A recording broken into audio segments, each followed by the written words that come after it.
Welcome to Salt Talk with Jermaine Alberty, where we explore how service, affirmation, love, and transformation help us live, heal, and lead with purpose. Today we turn to the film musical Wicked, a story that flips the narrative and asks us to rethink everything we thought we knew about good, evil, belonging, and truth. I went to go see this movie and I was completely blown away.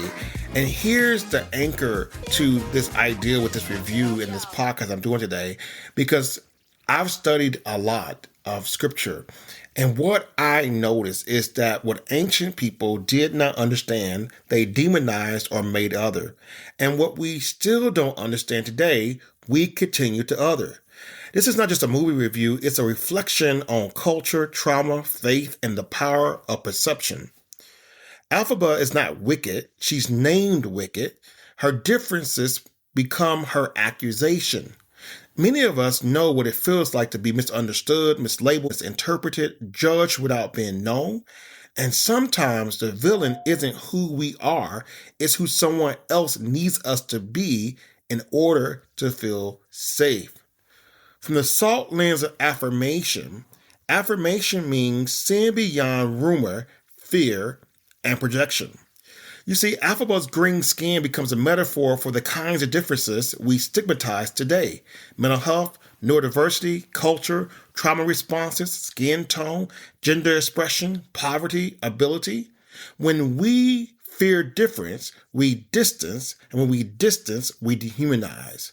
The SALT lens here is love, because love recognizes humanity even when we don't fully understand. The wizard teaches a hard truth. People prefer a simple villain over a complicated truth. And throughout history and today, people in power have weaponized narrative. Families do it, churches do it, media does it, social networks amplify it. The SALT lens here is service. Service asks, who benefits when someone else is blamed? Elphaba doesn't act from wickedness. She acts from rejection, longing, disappointment, and moral conviction. And many of us, especially in faith spaces, have been punished for trauma responses. Withdrawal mistaken for disrespect, emotion mistaken for instability, boundaries mistaken for rebellion. If we understood the wound, we would interpret the behavior differently. You see, the friendship between Glinda and Elphaba reminds us we are shaped by the people who truly see us. When they sing for good, the message is clear. We are transformed through relationship, not judgment. The SALT lens of transformation is simply this. Transformation happens when we choose connection over assumption.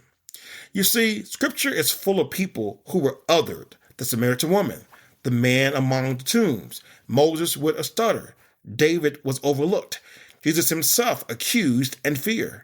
And the spiritual truth remains. The rejected one becomes the redemptive one.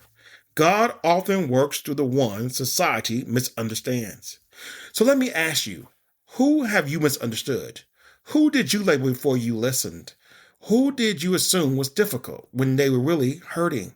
And on the other side, who told you who you were before you had a chance to become yourself? You see, Wicked reminds us no one is born the villain. Sometimes they are cast in the role. And for good reminds us healing happens when we see each other fully. So today, may we see deeper, judge slower, welcome wider, listen longer, because the world doesn't need more people who demonize the unfamiliar. The world needs people willing to understand it.